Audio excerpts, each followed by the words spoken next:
Hello and welcome back to Retired-ish. I'm your host, Cameron Valadez, and we are back with the last episode of our 4-part long-term care series with long-term care superstar expert Eileen Dunn. So far, over the last 3 episodes, Eileen and I have discussed what long-term care means, how long-term care insurance works, and how to determine how much long-term care insurance that you may need. And today, Eileen is going to walk us through the more technical part, which is the claims process for long-term care insurance. Eileen, how are you doing today? Good to have you back again. Oh, thanks. Good to be back. Hey, Eileen, I am really excited about this one because this is probably the one nuanced area of long-term care that most people know nothing about or don't even think about for that matter, and likely will know nothing about until they are already going through it or helping someone that's going through it. You don't really find this information in too many places out there, and you literally live this almost every day. So I'm excited for you to educate our listeners on this so they can plan ahead. Great.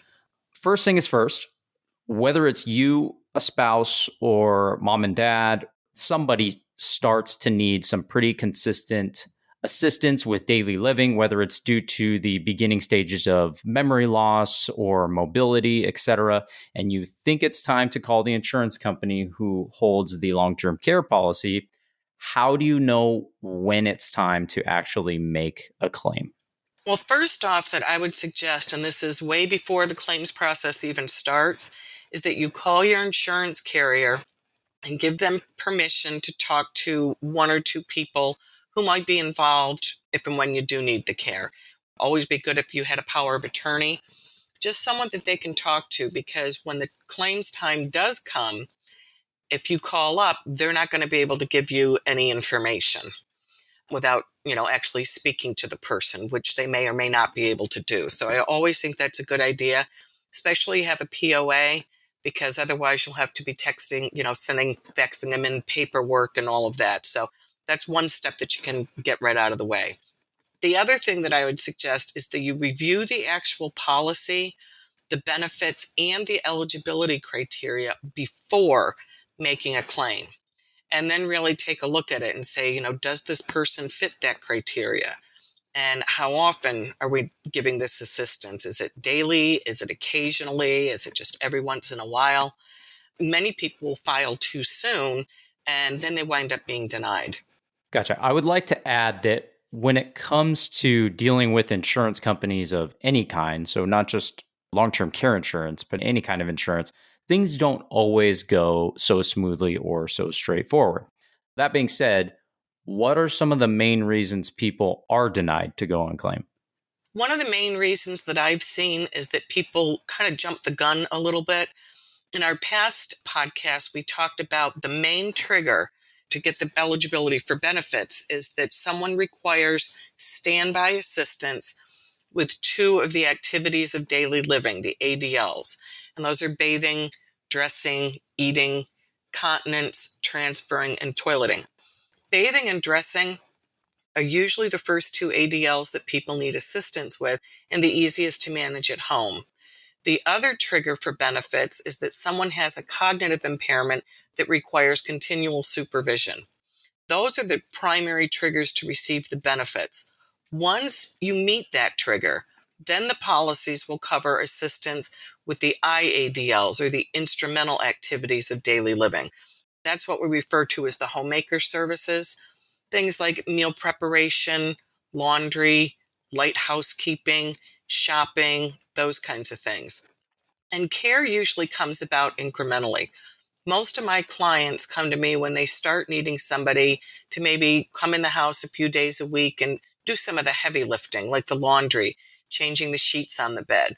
They'll do meal preparation, shopping, that kind of thing. Then down the road, they might need some assistance with the ADLs. But just assistance with the homemaker services is not going to be enough to trigger. I've had some people that have called and said, well, she can't drive anymore, or she can't cook anymore. Well, those are homemaker services. That's not going to be enough to trigger the benefits. Another thing that I've seen is that the information that they provide is either incomplete or incorrect. It's really important to document things very clearly. You want to give them a clear picture as to what's going on in the house. The more information that they have, the better. Got it. So let's say that I've reviewed the policy and I think it's officially time for a claim. I or whoever I'm helping, we meet 2 of those 6 activities of daily living. Everything is accurate and in good order. What do I do next? It's very simple. You just call the company and tell them that it's time to initiate a claim. And then they will just send you a claims packet to be completed. Got it. Okay. So once the claim is initiated, you've got the claims packet, you filled that out. And again, it's in good order according to the insurance company. How does the actual process work moving forward? Can you walk us through that? Yes. And the claims packet isn't as scary as some people seem to think it is. I'm actually looking at some claims paperwork right now for a client. They're going to just ask some of the basic questions. And it's mostly about, the bathing, dressing, those ADLs that we talked about. And it says, is assistance required? You say yes or no. But with bathing is a big issue sometimes for seniors, and you have many that just don't want to do it. Just because they're not doing it, or they might only do it once a week or once every other week, the question is, do they need assistance? So, some people would say, oh, well, we'll have to say no to this because he's not bathing. Well, no, if he were to bathe, he would be requiring assistance. And of course, that's going to be the goal. And they'll ask you when that started and if they think it's going to last for 90 days or more. Part of that is also you'll have to get an attending physician statement. They're just going to ask how often, are the person getting care, who are their physicians, those kinds of things. So that's not too bad. And once that happens, then they're going to have someone from the company that's going to call you, usually a care coordinator. Now, these people are not employees of the insurance company.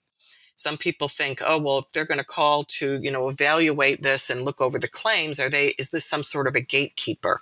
Well, they're not. There are organizations out there that have, nurses and social workers that are part of their national networks. There might be Care Scout, there's Living Strategies, some different ones. So when someone goes on claim, the company's going to call, say, okay, who do I have? They're going to see the zip code. Who do I have in this zip code as a care coordinator that's registered with us? They will call the care coordinator and say, we have to have someone seen within 24 to 48 hours. Are you available? And if that care coordinator says, yes, I am, they'll send them the paperwork, and then that care coordinator will get in touch with you. But they're not going to put their license on the line for an insurance company. So they are independent people. They're paid by the insurance company, but they are not employed by the insurance company. And then once that goes through, then the company will take a look at things. Now, how long does it typically take between initiating the claim and sending that paperwork in and having the phone call and actually getting approval from the insurance company? It can take anywhere from 30 to 60 days because you first call and initiate the claim, then they'll get the claims packet to you, then you get that filled out with all the documentation that you need. That gets back to the company. They get the care coordinator out there. You go through that process. Very often they're doing that by either video chat. Occasionally now they'll send people out to the home, but most of the time it is done by phone. That initial setup is what takes the most time. So this particular claims that I'm working at, it asks, when did this care begin? And the care for this gentleman began on December 1st. But they didn't initiate a claim until mid-February. But because they did have the documentation that the care was being received, the insurance company went back to December 1st. So we sent them all the information from December 1st. Now, it wasn't until May 17th that they got that payment. But again, the payment was retroactive back to December 1st, and it was almost $10,000. But now it's automatically deposited on a monthly basis. So that initial phase could take, a couple of months. But once that's there, it's set, and everything usually goes pretty smoothly. That's actually a very common question a lot of people have, and that is, does the insurance company pay the care provider, or do they pay you, the insured, or the family member helping out, so that you can turn around and pay the provider for whatever services that they gave you? Can you explain that one? Most of the time, most of the companies do allow you to choose. You can either pay for the care yourself and then get reimbursed by the company. Many companies will say that we will just pay the provider themselves. And a lot of those companies, you can get online and look at all of those receipts, to compare. So that's really a matter of choice most of the time. There might be some companies that still say, no, we're just going to reimburse you. But most of them in today's environment with electronic billing and all that are open to that. Yeah, I would say either way, just make sure that you have some sort of accurate record of receipts or invoices, because that will be important when it comes to tax time, actually, like we discussed in previous episodes. So to piggyback off of that, is all of this done by or via a paper trail, or is this all electronic nowadays? A lot of it is electronic. Some of it depends upon the company. This particular claims that I'm working on right now, they just emailed us the paperwork that we printed out, filled out, and faxed back to them. But many of them will do it all electronically now. I'm doing another claims process for someone right now, and we're including hospice, and everything's being done electronically. So part of that will depend upon the company. But even ones that have the initial claim that is the paper, usually the follow-up and everything else is done electronically.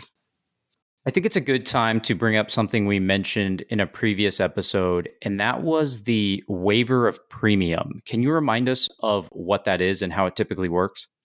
Sure. The waiver of premium states that once you start receiving benefits from your long-term care policy, you do not have to pay your premiums while you are on claim. Gotcha. Okay. Well, so that's a nice feature. One less thing to worry about cash flow wise. Now you've got some more money you can free up for your care, right? Exactly. Another thing we mentioned, however, very briefly in a previous episode, was the elimination period or waiting period. Can you explain to us the nuances of the elimination period, and how does that work? Sure. The elimination period is basically your deductible. How many days of care are you willing to pay out of your pocket before the benefits kick in? The most common one is a 90-day elimination period. Because most people say, I don't mind paying something for my care. I don't mind paying a couple of months, but I just don't want to bleed out everything. So most people do choose that 90 days. And the other thing I would note is that, again, where the documentation comes in, you want to make sure that you have documentation of care that is received during that time. So whether that's an invoice, if you did have an agency or somebody come in, but also many of the policies will allow, like if you've had a Medicare covered service, let's say you've been in the hospital for a week and then you came home and Medicare, covered you for another week, those days will count. But you're going to have some invoices, supporting those costs. And for Medicare charges, you're going to need them to provide a copy of what they call the Medicare UB04 form and to submit those. You don't always receive that kind of documentation, so you want to let your care provider know right away that you're going to be filing a claim and that you need copies of the UB04 statement. Most people will get what they call a Medicare explanation of benefits, but that doesn't really contain the detailed information that you need to apply to get credit for the elimination period. But a lot of times Medicare days that are covered can count as an elimination period, as an elimination day. And the other thing is that if you're getting care at home, even if you only have the paid care for 3 hours in a day, that would still count as a day. It doesn't have to be, an 8-hour day. As long as you've gotten paid care that day, that will count as an elimination day. Awesome. Yeah, that's good to know. Thank you for sharing that. In one of our previous discussions, you said that you had clients that have used their long-term care insurance, but then got better and actually went off claim. So how does the waiver of premium and the elimination period work in those kind of cases? Okay, well, that is a good question. And again, the waiver of premium means that once you start going on claim, you don't have to pay your premium. So when I've had a client that has gone on claim, and I had one that was on claim for about 10 or 11 months, while she was on claim, because she paid her premium annually, she actually got money back. She got it credited for those months that she was on claim. Once she went off claim, well, then she would just resume paying her premium again. Now, as for the elimination period, that only has to be met once in a lifetime. So once you get through that 90-day elimination period and you go off claim, and then down the road, if you trigger another benefit period, you do not have to go through the elimination period again. You would begin to get care from day one. That's really good to know. Thank you for that information. So you just kind of have to worry about paying your premium again if you go off. Keep records of, the care that you got before, even if it was, a year or two ago, and you get to continue on that same timeline to get out of that elimination period. Well, Eileen, I think that buttons up the claims process pretty well at a high level. What do you think? Any subtle reminders or last tips that you'd like to add and share with the audience? No, again, I think it's important that the company has someone on record that they are allowed to talk to about you and your policy. It's also important to remember, again, that when you receive these benefits, it's non-taxable income, and that can be huge. Because if you have to start paying for the care out of your own, investments, there's probably going to be a taxable event there. And I think it's good to try to utilize the care coordination, which is very, very good. But more importantly, really take a review of the policy before you try to initiate a claims, and make sure that they do need that standby assistance with the ADLs or have that cognitive impairment that requires that continual supervision. And you can always ask a local healthcare provider if you have a nurse friend or someone that's familiar with it. You could probably even call the person that sold you the policy, and they might have some resources to help you also. Awesome. Well, thank you for leaving us with those last couple tips. I mean, those are all extremely important. And yeah, we've noted a lot of that in our previous episodes. But again, if you have any questions or anything like that for Eileen or I in the future after listening to this episode, feel free to jump on the website and ask a question. And we can get together, and Eileen and I can help you answer some of those more nuanced questions. Well, thanks again for educating the Retired-ish community all about long-term care and sharing your experiences with us. You truly are a goldmine of information. Well, thanks for having me, Cameron. I will provide resources in the show notes of today's episode if you'd like to check out some of the previous episodes of the series. And of course, if you have a question for Eileen or I that you want answered on the show at any time, you can always visit the Ask a Question page on the Retired-ish website. I will include a link to that in the show notes as well. If you have a minute and find this information actionable and insightful, and you want to stay up to date on the latest and useful retirement planning content, please subscribe to or follow the show on your podcast app. If you'd like to learn more about the rules and strategies discussed in today's show, you can find links to the resources we have provided in the show notes on your podcast app, or you can visit us at retiredishpodcast.com/21. There, you can also sign up for our monthly Retired-ish newsletter, where each month we discuss money and emotions, investing, tax, estate tips, Medicare and Social Security, long-term care, and even a brief discussion about the current markets in layman's terms. We always include something actionable in our newsletters so that you can implement them right away, such as how-to guides and other simplified strategies. Again, this can all be found at retiredishpodcast.com/21. Thank you for tuning in and following along. See you next time on Retired-ish.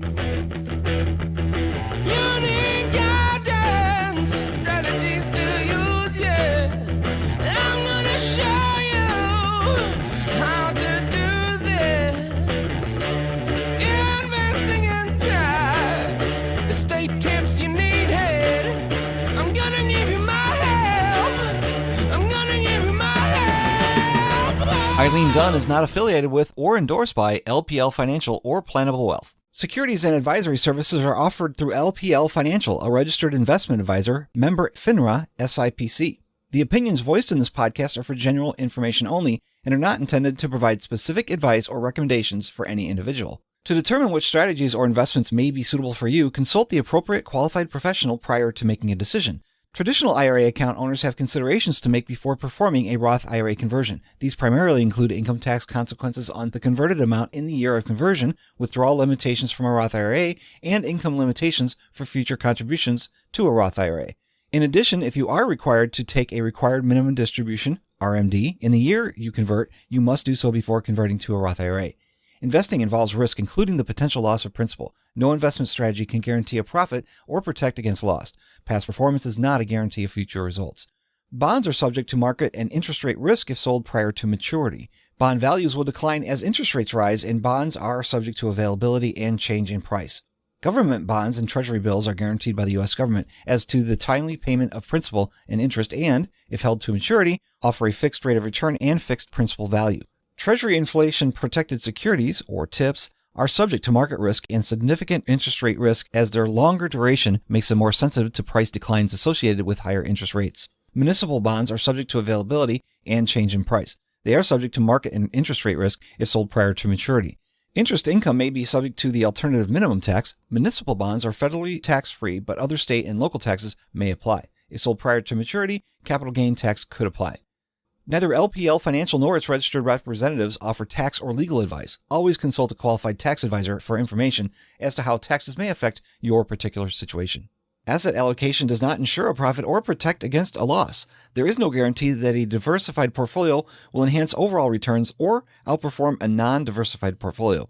Diversification does not protect against market risk.